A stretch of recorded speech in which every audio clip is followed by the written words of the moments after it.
நண்பர்கள் அனைவருக்கும் இது கை கொடுக்கும் யூடியூப் சேனல் நண்பர்கள். இந்த சேனல் மாற்றுத்திறனாளி சந்திக்கக்கூடிய பல்வேறு பிரச்சனைகள், பல்வேறு தகவல்களை பற்றி பேசிட்டு இருக்கோம். அந்த ட்ரிப்பில் இன்றைக்கி என்ன பேச போகிறோம்னா, மாற்றுத்திறனாளிகளுக்கான மாநில ஆணையரை கடந்த 11/3/2026 அன்று தமிழ்நாடு அனைத்து மாற்றுத்திறனாளிகள் மற்றும் பாதுகாப்புக்கான சங்கத்தின் சார்பில் சந்தித்து தமிழகத்தில் உடனடியாக மாற்றுத்திறனாளிகள் நலத்துறை மூலமாக செய்ய வேண்டிய பல்வேறு பணிகள் தொடர்பாக பேசியிருக்கிறோம். நாங்கள் என்ன பேசணும், ஏது பேசணும், அதில் மாற்றுத்திறனாளி நலன் என்ன அடங்கியிருக்கு என்பதை பற்றி தான் இன்றைக்கி வீடியோ பேச போகிறோம். வாங்க வீடியோக்குள்ள போகலாம்.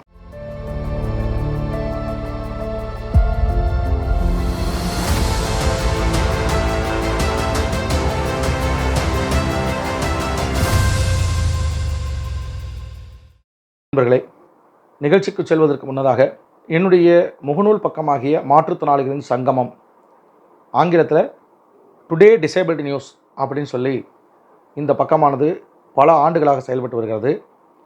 இந்த மாற்றுத்திறனாளிகளின் சங்கமம் என்கிற தமிழில் பெயரிட்டக்கூடிய இந்த ஃபேஸ்புக் பேஜை நீங்கள் எல்லோரும் லைக் பண்ணுங்கள். அப்படி லைக் பண்ணிங்க அப்படின்னா, நான் இதில் காணொலியாக சில விஷயங்கள் தான் போட முடியும், எல்லா விஷயங்களும் காணொலியாக போட முடியாது. உதாரணத்துக்கு அரசுடைய உத்தரவுகள், அரசாணைகள் ஏதாவது இருக்குது அப்படின்னா அதை அதில் தான் நான் பதிவேற்றம் பண்ண முடியும். அப்போ அந்த அடிப்படையில் அதில் ஏராளமான தகவல்கள் அதில் கொட்டி கிடக்குது. எப்பொழுது வேணாலும் நீங்கள் பார்க்கலாம். நீங்கள் எல்லோரும் மாற்றுத்திறனாளிகளின் சங்கமம் இங்கிலீஷில் டுடே டிசேபிலிட்டி நியூஸ் அப்படிங்கிற இந்த ஃபேஸ்புக் பேஜை ஃபாலோ பண்ணுமாறு உங்களை நான் கேட்டுக்கொள்கிறேன். அதே மாதிரி வாட்ஸ்அப்பில் கை கொடுக்கும் கை அப்படிங்கிற பேர்லேயே வாட்ஸ்அப் குரூப்பானது செயல்பட்டு வருது. அந்த குரூப்புடைய லிங்க்கும் நான் கீழே டிஸ்கிரிப்ஷனில் தரேன். அதிலையும் இணைந்து கொள்ள வேண்டுமாறு நான் கேட்டுக்கொள்கிறேன். தமிழ்நாடு அனைத்து வகை மாற்றுத்திறனாளிகள் மற்றும் பாதுகாப்பின்மைக்கான சங்கத்தினுடைய மாநில தலைவர் வில்சன் அவர்கள் தலைமையில் மாநில பொதுச் செயலாளர் ஜான்சி ராணி, மாநில செயலாளர்கள் ஒருவராகிய நான் உள்ளிட்ட ஒரு நிர்வாகிகள் கடந்த 11/3/2026 அன்று மாற்றுத்திறனாளிக்கான மாநில ஆணையர் உயர் திரு லட்சுமி அவர்களை சந்தித்து கோரிக்கை மனு ஒன்றை கொடுத்து பேசிட்டு வந்திருக்கோம். அதில் நாம் என்னென்ன சொல்லியிருக்கோம் அப்படின்னா, தமிழ்நாடு முழுவதும் மாற்றுத்திறனாளிகளுக்கு நீலக்கலர் அடையாள அட்டை, ஏற்கனவே சொன்னல, புக்கு கொடுப்பதற்கு பதிலாக யூடிஐடி கொடுத்துட்ருக்கீங்க. யூடிஐடி கார்டு பார்த்தீங்கன்னா பல மாதங்களாக வராமல் இருக்குது. அது உடனடியாக வரவழைப்பதற்கான நடவடிக்கை இருக்க வேண்டும் என்று சொல்லி முதல் கோரிக்கையாக கொடுத்துருக்கோம். அடுத்த பாரு பார்த்திங்கன்னா, யூடிஐடி கார்டு நான் ஏற்கனவே போன காணொலியில் சொன்ன மாதிரி பல்வேறு குறைபாடுகளோடு இருக்குது. பேர் திருத்தம் இருக்குது, ஆதார திருத்தம் இருக்குது, செல்ஃபோன் இணைக்காமல் இருக்குது, புகைப்படம் மாறி இருக்குது. அது மாதிரி பல்வேறு விஷயங்கள், குறைபாடுகள் இருக்குது. இந்த குறைபாடுகள் எல்லாத்தையும் சரி செய்ய வேண்டும். இதுக்கு தமிழ்நாடு முழுவதும் ஒன்றிய அளவில் நீங்கள் கேம்ப் போட்டு எல்லா மாற்றுத்திறனாளிகளையோ அல்லது மாற்றுத்திறனாளிய பாதுகாவலர்களையோ வரவழைத்து அவர்களுடைய அத்தனை யூடிஐடி கார்டையும் செக் பண்ணணும். நீங்கள் செக் பண்ணி நீங்கள் அவங்களுக்கு யூடிஐடி கார்டு சரியாக இருக்கா இல்லையாங்கிறத பார்த்து அதுக்கான விளக்கத்தை மாற்றுத்திறனாளிகளுக்கு நீங்கள் கொடுக்க வேண்டும் என்று சொல்லி ரெண்டாவது கோரிக்கையும் கொடுத்துருப்பேன். ஏன்னா நிறைய மாற்றுத்திறனாளிகள் யூடிஐடி கார்டு வாங்கும்போது சின்ன குழந்தைகளாக இருப்பாங்க, இப்போ பெரியவங்களாகிட்டாங்க. அவங்களுக்கு புகைப்படத்தை மாற்ற வேண்டியிருக்குது. அதே மாதிரி பார்த்திங்கன்னா சதவீதம் ஊனத்துடைய தன்மை மாறி இருக்குது, அதுக்கு சதவீதத்தை மாற்ற வேண்டியிருக்கு. ஆக இப்படியான ஒரு சூழ்நிலையில் நீங்கள் மாற்றி கொடுக்கணும் அப்படிங்கிறதையும் நம்ம சொல்லியிருக்கோம். அதே மாதிரி ஏற்கனவே இப்போ புதுசாக யூடிஐடி கார்டு பதிஞ்சவங்களுக்கும் ஏற்கனவே பதிவு செய்யப்பட்டவங்களுக்கும் அவங்க வீட்டுக்கே வந்துடணும்னு சொல்லப்பட்ட நிலையில் மருத்துவர்கள் தொடர்ச்சியாக கையெழுத்து போடாமல் அவங்க வெயிட் பண்ணிகிட்டே இருக்கிறதுனால பல மாதங்களாக யூடிஐடி கார்டு வராமல் இருக்குது. அதையும் நீங்கள் உடனடியாக சரி பண்ணி கொடுக்கணும் அப்படிங்கிறதையும் சொல்லியிருக்கோம். அதே மாதிரி இப்போ இன்னொரு முக்கியமான விஷயம் இருக்குது. இப்போ பல மாற்றுத்திறனாளிகள் கேட்குறோம், சரிங்க ஏற்கனவே ப்ளூ கலர் புக்கு கொடுத்துட்டு இருந்தோம். அந்த ப்ளூ கலர் புக்கில் 2 விஷயம் அமலில் இருந்துச்சு. ஒன்று, அந்த புக்கிலே நலவாரியம் பதிஞ்சு கொடுத்துருவாங்க. 10 வயது முடிஞ்சு 11 வயது ஆனவுடனே நலவாரியம் பதிஞ்சிருவாங்க. அந்த நலவாரியம் பதிஞ்சதுனால நாளைக்கு மாற்றுத்திறனாளிக்கு குழந்தைகளுக்கான கல்வி உதவித்தொகையோ இல்லை அவர் இறந்த பிறகு இறப்புக்கான பணமோ பெறுவதற்கு ஈஸியாக இருந்துச்சு. இப்போ நீங்கள் யூடிஐடி கார்டு மட்டும்தான் அமலுக்கு வரும்னு சொல்கிறீங்க, நீல நிற புக்கு வராதுன்னு சொல்கிறீங்க. அப்போ நலவாரியம் போய் எங்கே பதிவாங்க அப்படிங்கிற கேள்வி என்பது நமக்கும் எழுதுச்சு. அந்த கேள்வி அவங்கள்ட்ட கேட்டோம். அப்போ அவங்க என்ன சொன்னாங்கன்னா, இப்போ தேர்தல் முடிந்து இன்னும் ஒரு மாத காலத்துக்குள்ளே நாங்கள் எல்லாமே இது சம்பந்தமாக நாங்கள் பேசிட்டோம்.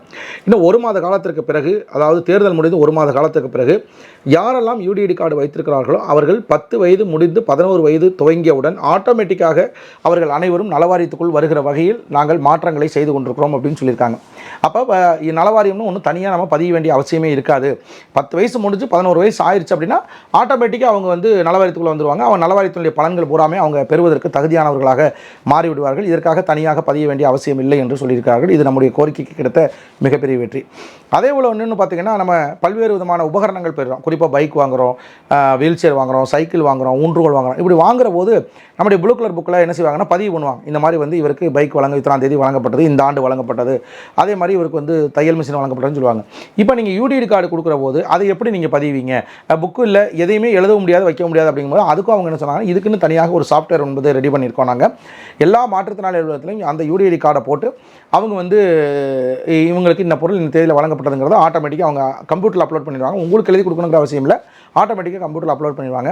அப்படி அப்லோட் பண்ணிட்டாக்க அப்புறம் ஒருவேளை இப்போ வந்து என்ன சொல்லியிருக்காங்க, பைக் வந்து ஒரு முறை வழங்கப்பட்ட பைக் வந்து 10 வருஷம் கழிச்சு தான் திரும்ப வழங்கணும்னு சொல்கிறோம். இப்போ போன வருஷம் ஒருத்தர் பைக் வாங்கியிருக்காருன்னு வச்சுங்களேன், அடுத்த வருஷம் வந்து அடுத்த வருஷத்தில் வந்து மாற்றுத்திறனாளி ஆஃபீஸர் மாறிடுறாரு, இல்லை அங்கே இருக்கிற அலுவலர்கள் மாறிட்டாங்க. இவர் வாங்கிட்டாரா வாங்கலைன்னா அந்த அலுவலருக்கு தெரியலன்னு வச்சுங்களேன், இவங்க போய் திரும்பவும் ஒரு பைக் கேட்டாங்க அப்படின்னா அப்போ வந்து என்ன செய்ய முடியும், இப்போ யூடிடி கார்டு மட்டும் அமலில் இருக்கும்போது கண்டுபிடிக்க முடியாது. ஆனால் அந்த சாஃப்ட்வேரில் உள்ள ஓட்டு பார்க்கும்போது இத்தனாம் தேதி இவருக்கு வழங்கிட்டாங்க அப்படிங்கிறத ஈஸியாக கண்டுபிடிக்க முடியும். அதனால் இது ஒரு பெரிய விஷயமே இல்லைங்க, நாங்கள் அதை பார்த்துக்கிறோம், கண்டிப்பாக நாங்கள் அதை செஞ்சு தரோம் அப்படிங்கிற 2 விஷயத்தை அவங்க உத்தரவாதம் கொடுத்துருக்காங்க. அதனால் கண்டிப்பாக அது வரும்.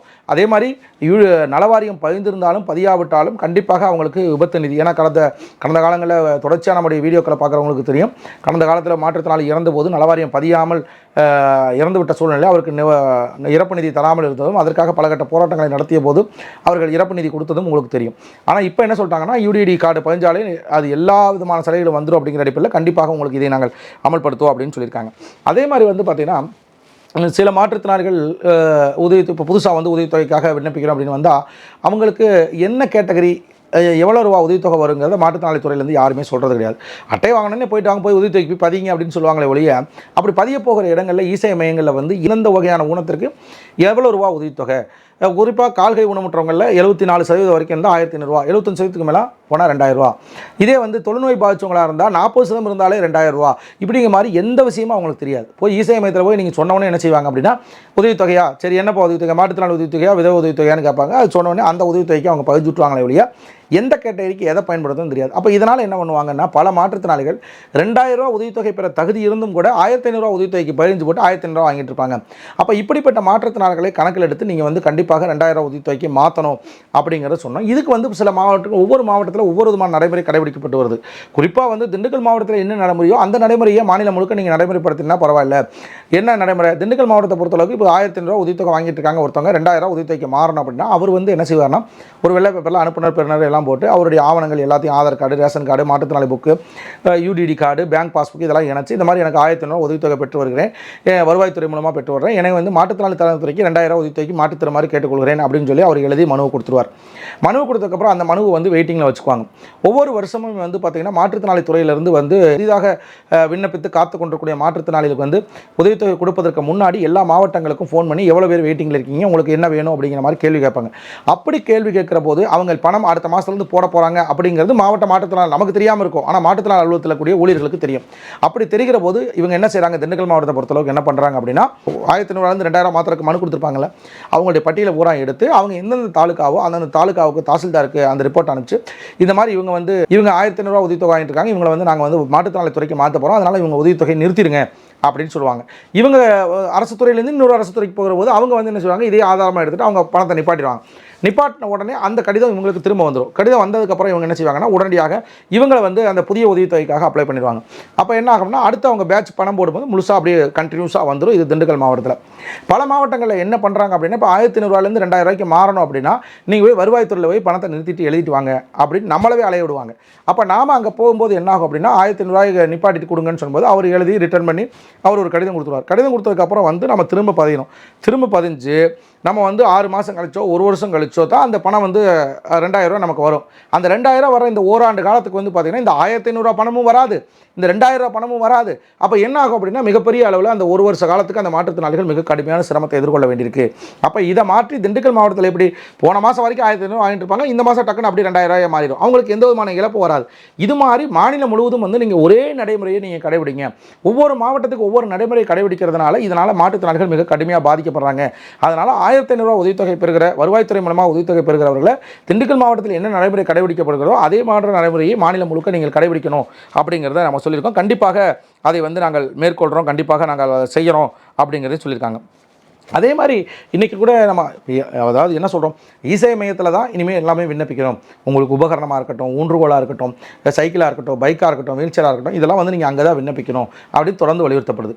ஆனால் தொடர்ந்து வலியுறுத்தப்பட்டாலும் உண்மை என்ன, இருக்கக்கூடிய இசை மையங்களில் 100க்கு 98% இசை மையங்கள் தரைத்தளத்தில் கிடையாது. எல்லாமே குறைந்தபட்சம் 3லேருந்து 5 படிக்கட்டுகளோடு இருக்குது. அப்போ அந்த இசை மையங்களுக்கு நம்மளால் உள்ளே நுழையவே முடியாது. பாயிண்ட் 1. 2வது பாயிண்ட், அரசாங்கம் எவ்வளோ கட்டணம் நிர்ணயிச்சிருக்கு? மாற்றுத்திறனாளிகள் விண்ணப்பிக்கிற எல்லா விண்ணப்பங்களுக்கும், குறிப்பாக அவர்களுடைய உபகரணங்கள், உதவித்தொகை உள்ளிட்ட எல்லாத்துக்குமே வந்து 10 ரூபா தான் கட்டணம் வாங்கணும்னு சொல்லுது. ஆனால் 100 ரூபாயிலேருந்து 200 ரூபா வரைக்கும் விண்ணப்ப கட்டணமாக பெறக்கூடிய சூழ்நிலை என்பது இருக்குது. சரி, அப்படியே இருந்தாலும் எந்த வகையான தேவைக்கு என்ன வகையான விண்ணப்பங்களை ஆவணங்களாக இணைக்க வேண்டும்? ஒரு பட்டா மாறுதலுக்குன்னா என்னென்ன ஆவணத்தை இணைக்கணுங்கிறது அது இசை மையத்துக்காரருக்கு தெரியும். ஒரு இன்கம் சர்டிஃபிகேட் வேணும் அப்படின்னா அதுக்கு என்னென்ன வேணும் அப்படிங்கிறது அவருக்கு தெரியும். ஒரு ஜாதி சான்றிதழ் வேணும் அப்படின்னா என்னென்ன ஆவணங்கள் இணைக்கணும்னு தெரியும். ஆனால் அதே ஒரு மாற்றுத்திறனாளி ஒரு பைக் வேணும் அப்படின்னா அவருக்கு என்னென்ன ஆவணங்கள் இணைக்கணும் அப்படிங்கிறது யாருக்கு தெரியாது? இசை மையத்துக்கு தெரியாது. அதே மாதிரி ஒரு செல்ஃபோன் வேணும்னா என்ன ஆவணங்கள் இணைக்கணும், அதுக்கு என்ன நிபந்தனைகள் இருக்குது? 18 வயசுக்கு மேலே இருக்கணும், 70 வயசுக்கு உட்பட்டவங்களாக இருக்கணும், பார்வை மாற்றுத்திறனாளிகளும் காது கேளாத மாற்றுத்திறனாளிக்கு மட்டும்தான் கொடுப்பாங்க, 80% மேலே இருக்கணும், இப்படிங்கிற எந்த நடைமுறையும் அவர்களுக்கு தெரியாது. அப்போ அங்கே போய் அப்ளை பண்ணுறதுல எங்களுக்கு சிரமங்கள் இருக்குது. ஆக பல மாற்றுத்திறனாளிகளுக்கு ஏற்கனவே நான் சொன்ன மாதிரி 2000 உதவித்தொகைக்கு பதிலாக 1500 உதவித்தொகை பதியக்கூடிய சூழ்நிலை என்பது, இப்படியாக ஏராளமான குழப்பங்கள் இசை மையத்தில் இருக்குது. அப்போ இசை மையத்தில் இருக்கக்கூடிய ஊழியர்களுக்கு தகுந்த அறிவுரைகளை கூறுவதற்கு அவங்களுக்கு ஒரு வகுப்பு எடுத்து அது முறையாக அமல்படுத்தி கடைசி வரைக்கும் அமல்படுத்தப்படுகிறதா என்பதையும் நம்ம பார்க்க வேண்டியிருக்கு. என்னதான் அமல்படுத்தினாலும் இவங்க முறையாக செய்வாங்களான்னு செய்ய மாட்டாங்க. ஏன்னா 10 ரூபா தான் கட்டணம் வாங்க சொல்லியிருக்கு. ஆனால் கண்டிப்பாக இவங்க 10 ரூபாய்க்கு நமக்கு இவ்வளோ வேலைகளை செஞ்சு கொடுப்பாங்க. ஏன்னா தானே தான் அவங்க செய்யக்கூடிய ஒரு சூழ்நிலை என்பது இருக்கும். என்ன, ஒரு இசை மையத்தில் அப்ளை பண்ணுறதுக்கும் நேரடியாக மாற்றுத்திறனாளி நலத்துறையில் மனு கொடுக்குறதுக்கும் 2 வித்தியாசம் என்னன்னா, இசை மையத்தில் அப்ளை பண்ணோம்னா கண்டிப்பாக நமக்கு வந்து ஒப்புச்சீட்டு கிடைச்சிரும். ஏன்னா முடிஞ்ச உடனே அக்னாலஜ்மெண்ட் நம்ம கை கொடுத்துருவாங்க. அப்படி இருக்கக்கூடிய சூழ்நிலை அங்கே அப்ளை பண்ணனா நம்ம இதில் அப்ளை பண்ணேன்னு சொல்லி வெரிஃபை பண்ணுறதுக்கு கேட்கறதுக்கு வசதியாக இருக்கும். நமக்கு செல்லுலேயே மெசேஜ் வந்துடும், எல்லாமே இருக்கும்.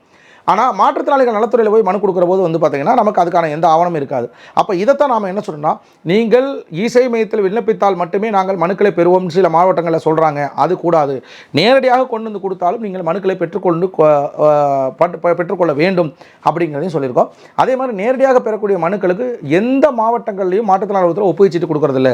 இத்தனாம் தேதி இந்த மனுவை நான் பெற்றுக்கொண்டேன் அப்படின்னு சொல்லி ஒப்புச்சீட்டு கொடுத்துட்டு எங்களுக்கு பிரச்சனை இல்லை. நாங்கள் கொடுக்கும்போது ஒரு மாற்றுத்திறனாளர்கள் இருப்பீங்க, அப்புறம் அவர் மாறி போயிடுவீங்க, இல்லை சில பேர் மனுவே காணா போயிடும். இப்படிப்பட்ட சூழ்நிலையில் எங்களால் வந்து அந்த மனுவை கொடுத்து திரும்ப மனு கொடுத்து எங்களால் அலைய முடியாது. எல்லா மாற்றுத்திறனாளிகளுமே நான் இருக்கிற வசிப்பிடத்துலேருந்து மாற்றுத்திறனாளி இருக்கிற இடத்துலேருந்து 50லேருந்து 100 கிலோமீட்டர் தள்ளி இருக்கக்கூடிய சூழ்நிலை எங்களால் போய் அலைய முடியாது. அதனால் எல்லா மாவட்டங்களிலும் மாற்றுத்திறனாளிகளுக்கு ஒப்புச்சீட்டு கொடுப்பதற்கு நடவடிக்கை எடுக்கணும் அப்படின்னு சொன்னோம். கண்டிப்பாக அதையும் நாங்கள் நடவடிக்கை எடுக்கிறோம், உறுதியாக நாங்கள் கொடுக்குறோம் அப்படின்னு சொல்லியிருக்காங்க.